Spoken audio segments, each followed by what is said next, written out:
কি হয়রানি জানেন? হুজুর কি তলে তলে জামাত করেন? নাউযুবিল্লাহি মিন যালিক। আরে কিসের ভিত্তিতে বললা? না ওই যে সাইদি সাহেবের ক্ষেত্রে বলেছেন। আরে সাইদি সাহেবকে নিয়ে তো হেফাজতের আমিরও বলেছেন, সাইদি সাহেবকে নিয়ে আমাদের দেশের সকল মাথার তাজ আর আকাবিররা বলেছেন। আর আমার জানা মতে একজন হকপন্থী আলেম নাই যার মনটা কাঁদে নাই সাইদি সাহেবের মৃত্যু। তিনি কোন দল করেন এটা তো বিষয় না, কিন্তু তিনি কোরআনের খাদেম ছিলেন। আরে যেই পরিমাণ খেদমত এক জীবনে করে গেছেন, আমার বয়স যত হয় নাই তার কোরআনের খেদমতের বয়স তো এর চাইতে বেশি ছিল। আল্লাহর বান্দার বয়ান শুনে কত লোক নামাজি হয়েছে, শুধু নিজে নামাজি হয় নাই, তার বাচ্চা আলেম হয়েছে, শাইখুল হাদিস হয়েছে, মুহাদ্দিস হয়েছে।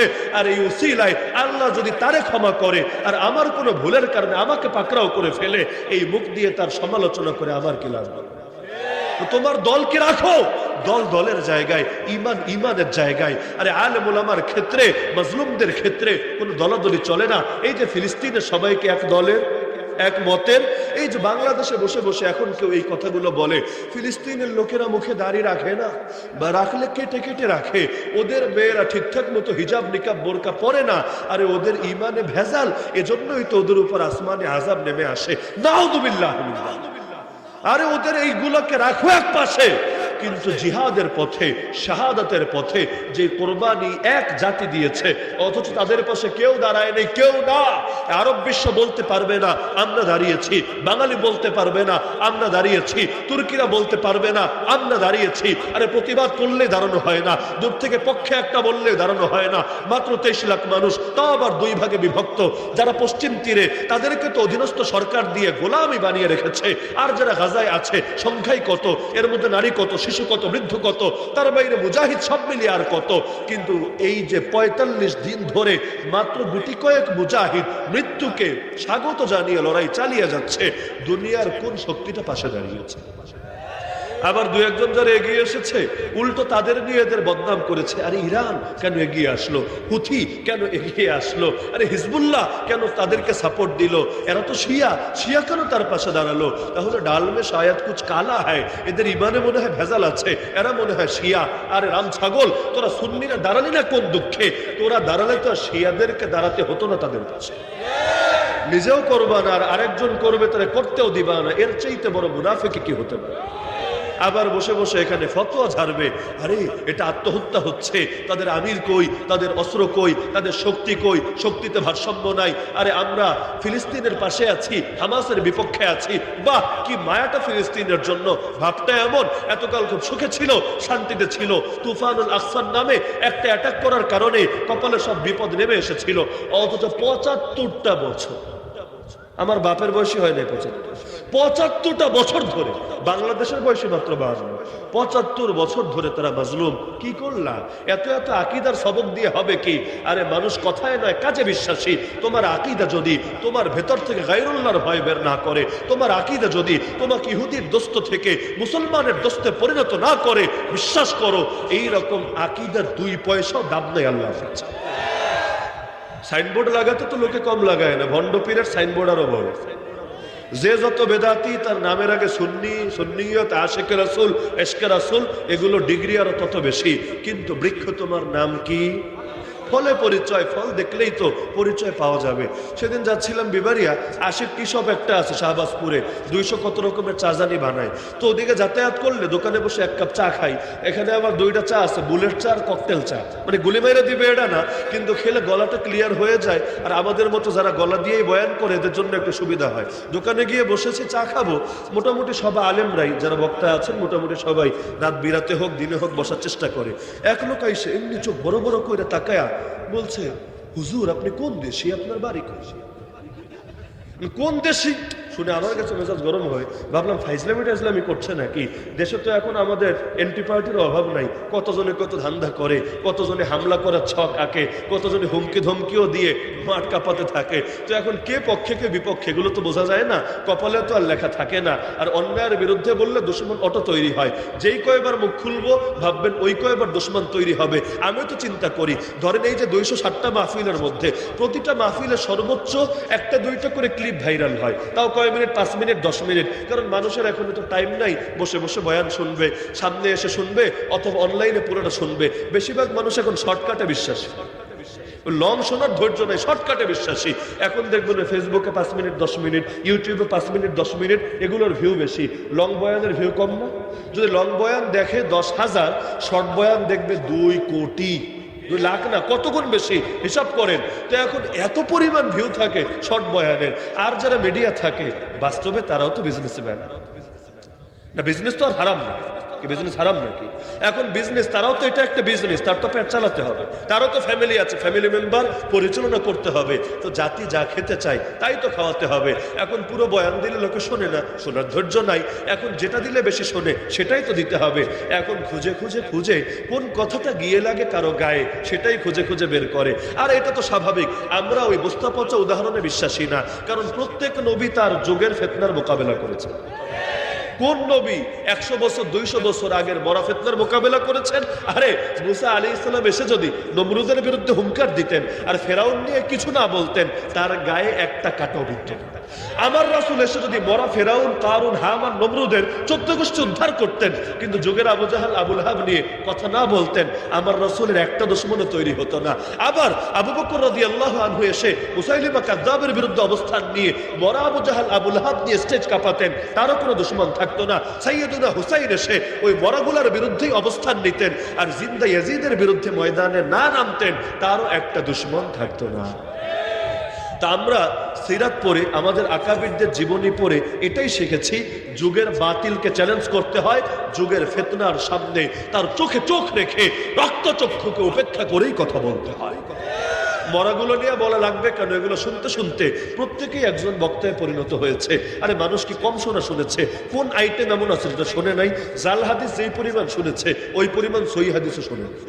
বিভিন্ন কেচ্ছা কাহিনী যেই পরিমাণ শুনেছে ওই পরিমাণ ভাত বা চানাচুর জীবনে খায়নি। সাপের কেচ্ছা, ব্যাং মাছের কেচ্ছা, বাঘের কেচ্ছা, কত রকম কেচ্ছার দুনিয়া অভাব নাই।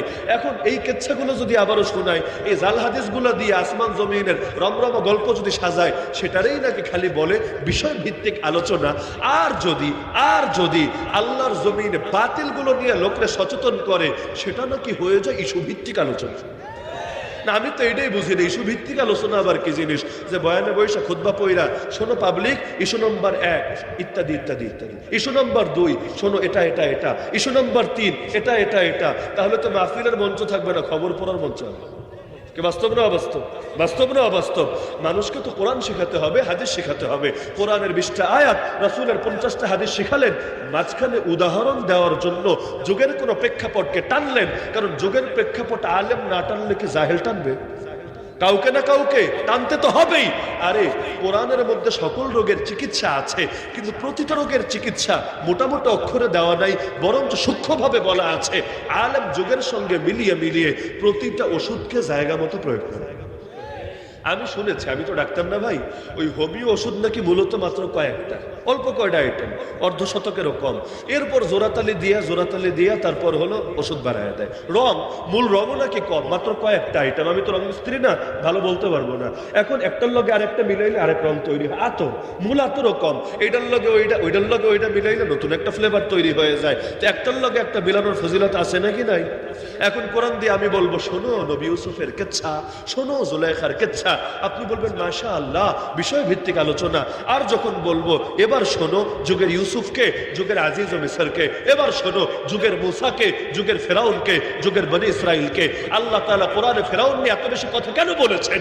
কোরআন তো ইতিহাসের কিতাব না, কোরআন তো রূপকথার গল্পের বই না, কোরআন তো জীবন দর্শন, কোরআন তো হেদায়েতের কিতাব, কোরআন তো গাইডলাইন, কোরআন তো বিশ্ব মানবতার জন্য নির্দেশ এবং নির্দেশনা। তো আল্লাহ তাআলা অতীতের কেচ্ছা এত বলা কেন বললেন? এটা বোঝানোর জন্যই তো বলেছেন, এক ফেরাউন লোকান্তরে, লক্ষ ফেরাউন ঘরে ঘরে, এক ফেরাউন মরেছে, তাতে কি হয়েছে? কিয়ামত পর্যন্ত লক্ষ কোটি ফেরাউন পৃথিবীর বুকে আসবে। যুগের ফেরাউনদের মোকাবেলা কিভাবে করতে হবে নবী মুসার জীবনী থেকে শিখবে।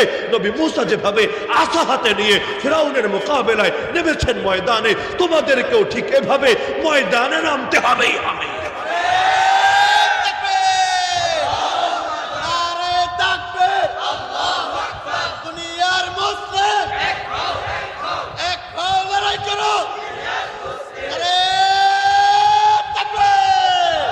তো এখন আপনারা কি বলেন, কোরআনের আয়নায় বর্তমান প্রেক্ষাপটকে দেখা দরকার নাকি দরকার? হাদিসের আয়নায় দেখা দরকার নাকি দরকার না? এটা দেখাতে পারবে কে যে আলেম হবে সে না যে জাহেল হবে সে? তা আলেমকে তো দেখাতে হবেই হবে, কিন্তু এমন এক যুগ লোকে আকাম করলে দোষ না, আলেম ধরায় দিলে দোষ। কে বাস্তব না অবাস্তব? যে যা করবে ব্যাপার না, এগুলো নিয়ে যত যত ধরনের প্রশংসা আর এগুলোর তেলবাজি আর চাটুগিরি চলবে ব্যাপার না, খালি যদি কেউ প্রতিবাদ করে সে আর ভালো না। এটাও আছে কোরআন। সালেহ আলাইহিস সালাম আল্লাহর একজন নবী। আরে একজন নবীরে পায়ে গেলে তার পায়ের ধুলা নিতে পারাকেও নিজের জন্য গর্বের বিষয় মনে করতেন। কিন্তু লোকে বলে কি, 12 নম্বর পারা খোলেন সূরা হুদ, আয়াত পেয়ে যাবেন। কি বলে জানেন? ইয়া সালেহ কদ কুনতা ফিনা মারজুমান ক্বাবলা হাদা। হে সালেহ, তুমি তো ভালো ছিলে অনেক, তোমাকে নিয়ে ইতিপূর্বে আমাদের অনেক আশা ছিল, অনেক স্বপ্ন ছিল, কামটা তুমি কি করলা? আতানহানা আন নাবুদা মা ইয়াবুদু আবাউনা, আমাদের বাপদাদা যে আকামটা করে গেল এর বিরুদ্ধেই বললা? আরে তারা যে মূর্তি পূজা করে গেল এইটার বিরুদ্ধেই তোমারে মুখ খুলতে হলো? ছি ছি, কামটা তুমি কি করলা? তোমারে তো ভালো ভেবেছিলাম। ওয়া ইন্নানা লাফি শাক্কিম মিম্মা তাদউনানা ইলাইহি মুরিব, তোমার দাওয়াত নিয়ে আমরা বড় সন্দেহে পড়ে আছি। এই দাওয়াত আবার কেমন দাওয়াত যেটা বড় মানে না? এই দাওয়াত আবার কেমন দাওয়াত যেটা বাপদাদা মানে না? বাপদাদা আকাম করলেও বলতে হবে সুকাম, আর বাপদাদা যত ধরনের 2 নাম্বারি ভণ্ডামি করবে সেটারও বলতে হবে ভালা কাম। এর চাইতে বড় গাঁজাখুরি কি হতে পারে? এখন লোকে মূলনীতি এটা বানিয়েছে, যত গালি দিব মনে মনে, যত বলি দিব সব হলো মুখে মুখে। এখন মুখে মুখে বলবো এক প্যাকেট ডিম বিরিয়ানি খেয়ে আপনি তো জান্নাতি মানুষ। কি বলে না? কি বলে না? যারা এগুলো বলে প্রত্যেক তেলবাজের নারী নক্ষত্র আমাদের জানা আছে। এরা গোপন গোপন কক্ষে এমন এমন কথা বলে, কখনো গোপন রেকর্ড বের হলে দল থেকে লাথি মেরে কিক আউট করে বের করে। তো বাইরে একরূপ ভেতরে একরূপ ধরার কি দরকার আছে? সামনে আসলে জি হুজুর, জি হুজুর, আপনার কোনো তুলনা হয় না, আপনার মতো মহৎ কোনো মানুষ হয় না। আড়ালে গেলে বাপমা তুইলা কথা বলে, এটা কি ভালো না খারাপ? আল্লাহ রাসূল বলেছেন সবচাইতে নিকৃষ্ট যারা 2 চেহারার অধিকারী, ইন্না শাররান নাস যুল ওয়াজহাইন। আরে আড়ালে আড়ালে করবে শয়তানি, ধরা খেলে সাজবে যুগের আল্লাহর ওলি, আড়ালে আড়ালে মাহফিল বন্ধ করবে। যদি হাতে নাতে ধরে, কি রে তুই কামটা কেন করলি, কোন দুঃখে? বলবে না রে আমরা কি কামটা করতে পারি? সৎসাহস তো থাকা দরকার ছিল। মাহফিল বন্ধ করলে বুক টান টান করে বল আমরা মাহফিল বন্ধ করি, কারণ আমাদের বিরুদ্ধে যারা বলে আমরা কিভাবে তাদের মাহফিল হতে দিতে পারি। কিন্তু আড়ালে আড়ালে শয়তানি করবা আর সামনে ধরা খেলে সুফি সাধক সাজবা, যুগের হাসান বসরি সাজবা, এর চাইতে বড় কাপুরুষতা কিছু হয় না। ওই লোকে যেমন বাহিনী বেষ্টিত হয়ে বলে খেলা হবে খেলা হবে, বলে না? কিন্তু বাহিনীর মোকাবেলা, বাহিনী বাদ দিয়া কেউ খেলতে আসতে চায় না। অথচ খেলা তো খেলোয়াড়দের মধ্যে হয়, থার্ড পার্সনের মধ্যে হয় না। এটাই নিয়ম না? আরে এটাই নিয়ম না? খেলোয়াড়ে খেলোয়াড়ে খেলা হবে, এটাই তো যুক্তির কথা। কিন্তু মাঝখানে থার্ড পার্সনকে বসিয়ে আর কি কোনো খেলা হতে পারে? তার মানে খেলতে ধুলতে চায় না। এটা হলো বলার জন্য বলা। লোকে নাম দিয়েছে রাজনৈতিক কথা, মানে রাজনৈতিক কথাটা সিরিয়াস নিতে নেই, এগুলো লোকে বলে সিরিয়াস ভাবে মাইন্ডে নিতে নাই। তো এখন আমাদের এই দিনী অঙ্গনও শুরু হয়ে গেছে ভণ্ডামি, হাকাম কুকাম যা করবে কোনো সমস্যা নাই, সামনে আসলে সাজবে যুগের আল্লাহর ওলি। এই আমি আমার ছোট্ট জীবনে এমন একটা লোকও পাই নাই যে আমার সামনে এসে কোনো ধরনের প্রশ্ন ছুড়েছে। দেখেছেন জীবনে? দেখেছেন? আমি কিন্তু সদা সর্বদা প্রস্তুত। আমি যাদের বিরুদ্ধেও বলি আমি তাদেরকে ডাইরেক্ট ডিবেটের আহ্বান জানাই না, কারণ লুকোচুরির কিছু নাই। আলহামদুলিল্লাহ এতটুকু কাপুরুষতার মন নিয়ে চলি না যে আমি আড়ালে আড়ালে মাইক নিয়ে শুধু সাধারণ মানুষের সামনে বলবো আর তাকে ফেস করার সাহস করব না। যাদেরকে নিয়ে বলি সবাইরে আমি একবার না একাধিকবার ডিবেটের আহ্বান জানিয়ে থাকি। প্রথম হিজবুত তৌহিদের ইমাম সেলিমরা আহ্বান জানাই নাই, এখনো বলবৎ আছে, আসে নাই। তারপর দরবারে জাহাঙ্গীরিয়া, মনে নাই আপনাদের? দরবারে জাহাঙ্গীরিয়ার বেচারে আহ্বান জানাই নাই। আবার ওর সঙ্গে আরো কয়েকটা জড়িয়ে গেছে ওদের গ্রুপের, ওদেরকে আহ্বান জানাই নাই। আর যেখানে যেতে বলেছে সেখানে যেতে রাজি হয়েছি। প্রথমে ভেবেছে বেশি রাজি মনে হয় হব না, কিন্তু যখন ডেরার মধ্যে গিয়েও আমরা বিতর্ক করতে রাজি হয়েছি, কারণ হক কথা বলতে নিজের প্লেস লাগে না, হক কথা সব জায়গায় বলা যায়। নবীরা যদি নমরুদ আর ফেরাউনের সামনে দাঁড়িয়ে বলতে পারেন, আমরাও যুগের বাতিলদের সামনে দাঁড়িয়ে বলতে পারি। কি করবে? মেরে ফেলবে মারুক। হারে মালাকুল মউত যদি না আসে, আল্লাহ যদি মৃত্যু লিখে না রাখে, গোটা দুনিয়ার সব বুলেটও যদি আমার বুকে ছড়ে, বিশ্বাস রাখেন একটা বুলেটও পারবে না আমার প্রাণ কেড়ে নিতে। রাখে আল্লাহ, মারে কে? কথা উল্টান, মারে আল্লাহ, রাখে কে? আল্লাহ যদি আমাদেরকে রাখে, গোটা দুনিয়ার সবাই মিলে যত চাইবা দমাতে ইনশাআল্লাহ তত যাবে মর্যাদা বেড়ে। তো এখন আমরা তো ডিবেটের আহ্বান জানিয়েছি, এই সাম্প্রতিক সময়ে বাদ্যযন্ত্র নিয়ে যে বিতর্ক শুরু হয়েছে এটাও নাকি ইখতিলাফি বিষয়। লোকে বলে পৃথিবীর এই ক্রান্তিকালে মুসলমান যখন মাইর খাচ্ছে, যখন সারা দুনিয়ায় মুসলমানের খেলাফত নাই, তখন কি এভাবে আপোষে আপোষে কামড়াকামড়ি করার ইখতিলাফ করার দরকার আছে? আরে ভাই, কোনটারে বলে ইখতিলাফ আর কোনটারে বলে হক বাতিলের লড়াই, এটা তো আগে বুঝতে হবে। ইখতিলাফ যেমন হানাফি, শাফি, হাম্বলি, মালিকি, এগুলো ইখতিলাফি বিষয়, যেখানে এই পক্ষও হক ওই পক্ষও হক। যেমন আলী এবং মুয়াবিয়া রাদিয়াল্লাহু আনহুর মধ্যে যুদ্ধ হয়েছে, পারলে একজন দাঁড়ায় বলেন যে একজন হক আর একজন বাতিল, কারো হিম্মত নাই যে তাদের দুজনের কোন একজনকে বাতিল বলবে সে হয়ে যাবে বাতিল। এগুলোর নাম ইখতিলাফ। কিন্তু যেখানে সুস্পষ্ট হালাল হারামের প্রশ্ন, এটা কি ইখতিলাফি বিষয়? এটা কি ইখতিলাফি বিষয়? এখানে এটার বিরুদ্ধে বলা আলেমের ইমানের দায়িত্ব কিনা? আরে অসৎ কাজ থেকে নিষেধ করা কারে বলে? যে খালি আরেক দলের লোকে করলে তখন বিপক্ষে বলে মাইক ফাটিয়ে দিব। যেমন শায়েখে তেল আবিবি জায়নিস শায়েখ আবু বকর জাকারিয়ারা যদি বলে তখন আমরা মাইক ফাটিয়ে দিব। আর আপনার কেউ যদি করে তখন তাকে সাধুবাদ জানাবো, যেহেতু তুমি আমারই লোক, সুতরাং কিভাবে আমি তোমার বিপক্ষে কহিতে পারি? এটা কি ভণ্ডামি না? আরে এটা ভণ্ডামি না? ভুল ভাই ভুলই, আমার বাপ করলেও ভুল, আমি নিজে করলেও ভুল, আপনি করলেও ভুল। ওমর রাদিয়াল্লাহু আনহুর মতো রাগী মানুষ বলতেন, রাহিমাল্লাহু মান হাদানি ইলা উয়ুবি, আল্লাহর রহমত বর্ষিত হোক তার উপর যে আমাকে আমার ভুল ধরিয়ে দেয়। আবু বকর রাদিয়াল্লাহু আনহু খলিফা হয়ে প্রথম খুতবায় বলেছিলেন, শোনো, তোমরা আমাকে আমির বানিয়েছো, কিন্তু শোনো, আলাস্তু বিখাইরিকুম, আমি তোমাদের মধ্যে সবচাইতে ভালো মানুষ না। এখন আমি যদি ঠিকঠাক মতো কাজ করি, হকের উপর থাকি, ফাআইনুনি, তোমরা আমাকে হেল্প করবা, সাপোর্ট করবা। আর যদি আমি বক্রতা অবলম্বন করি, গোমরাহির পথে চলি, তাহলে তোমরা আমারে সোজা কইরা দিবে। তা আবু বকর রাদিয়াল্লাহু আনহু যদি সমালোচনাকে সাধুবাদ জানাতে পারেন, ওমর রাদিয়াল্লাহু আনহু যদি সমালোচনাকে সাধুবাদ জানাতে পারেন, কেন ওই ঘটনা জানেন না? খুতবা দিতে দাঁড়িয়েছেন, এক বেদুইন দাঁড়িয়ে প্রশ্ন ছুঁড়েছে, সবাই ভেবেছে কল্লা মনে হয় মাটিতে ফেলে দিবে। কল্লা ফেলেছে না তোর কথা শুনেছে? শুধু কি শুনেছে নাকি জবাবও দিয়েছে? আজকালকার ভণ্ডদের মতো না যে শোনে, শুনেও রুজু করে না, তওবা করে না। লোকে আবার বলে তার সাথে কি সমস্যা? আরে সমস্যা আমার জমি জমা না নিয়া, সমস্যা আমার টাকা পয়সা নিয়া না, সমস্যা দিন নিয়া, সমস্যা মাসালা নিয়া। এখন যদি তারা রুজু করে, তারা আমাদের ভাই, তারা আমাদের কলিজার টুকরা, তাদের সাথে আমাদের কোনো ইখতিলাফ থাকবে না। কথা ক্লিয়ার? এখন আমার কথার সাথে আমার কাজের মিল না থাকলে আমার ভুল ধরায় দেন, আল্লাহ সাক্ষী, যতদিন আমি ভুল সংশোধন করব ততদিন আমার পক্ষে থাকবেন। যদি আমি ভুলকেই নিজের আদর্শ বানিয়ে ফেলি, আমারই লাল কার্ড দেখায় দেন, কোনো দরকার নেই। ভুলের ক্ষেত্রে আমার অনুসরণ, আমার মহাব্বতের, আমাকে মাহফিলের দাওয়াত দেওয়ার কোনো দরকার নাই। তখন আপনি বাতিলের সহযোগী হবেন। খবরদার। মহাব্বত কার জন্য? কার জন্য? আল্লাহর জন্য মহাব্বত ততদিন থাকবে যতদিন আমি আল্লাহর থাকবো। আমি যদি আল্লাহর না থাকি, মহাব্বত থাকবে? মহাব্বত থাকবে না। জামাই বউ একজন যদি কাফের হয়, সম্পর্ক থাকে না ভাঙে? কেন? কারণ বউয়ের চাইতে আল্লাহর দাম বেশি। আল্লাহু আকবার। তো আমরা এই মিউজিক নিয়েও তো বলেছি। আর লোকে বলে যে আপনার বলাটা একটু কঠোর হয়ে যায়। আমি জানি না, হয়তো হয়, কিন্তু সবসময় নরম নরম বললেও তো কাজ হয় না। এই মিউজিক কি আজকের? আরে যিনি মিউজিকগুলো মিশাচ্ছেন তিনি কি আজ থেকে মিশান? তার জীবনের সবচাইতে অমর কীর্তি হলো রাসূলকে নিয়ে গজল গেয়েছেন, 40 মিনিটের বিশাল গজল, দাস্তানে মুহাম্মদ। বাস্তবে কথাগুলো সুন্দর ছিল, কিন্তু রাসূলকে নিয়ে গজল গেয়েও সেখানে মিউজিক মিশিয়েছেন। নিঃসন্দেহে এটা রাসূলের শানে অবমাননা ছাড়া কিছু। বিসমিল্লাহ বলে কেউ মদ খেলে তার ঈমান চলে যায়। জিনা করে কেউ ইচ্ছাকৃত আলহামদুলিল্লাহ বলে খুশি আদায় করলে ঈমান চলে যায়। কেউ ইচ্ছাকৃত নাপাক অবস্থায় যখন গোসল ফরজ তখন সেজদা করলে, নামাজ পড়লে ইচ্ছাকৃত তার ঈমান চলে যায়। কেন? এর দ্বারা ইসলাম খাটো হয়, ইসলামের মর্যাদা ক্ষুণ্ণ হয়। তাহলে মিউজিক যদি বাজায়, রাসূলকে নিয়ে জীবনী লিখে, তাহলে এতে রাসূলের শানে অবমর্যাদা হয় না সম্মান হয়? বলেন না, কি হয়? অবমর্যাদা হয়। তো এতকাল থেকে কি কোনো আলেম বলেন নাই? আপনার কি ধারণা বলেন নাই? বলেছেন, নম্র ভাষায় বুঝিয়েছেন, কাজ তো হয় নাই। হলে 5-10 বছর কম সময় না হয়ে যেত, কাজ তো হয় নাই। তো সহজে কাজ না হলে মানুষ বলে না সোজা আঙ্গুলে গেনা উঠলে বাঁকা করা লাগে নাকি লাগে না? লাগে। আমরাও করেছি, শক্ত ভাষায় বলেছি, আলহামদুলিল্লাহ কিছু না কিছু ফায়দা তো হয়েছে।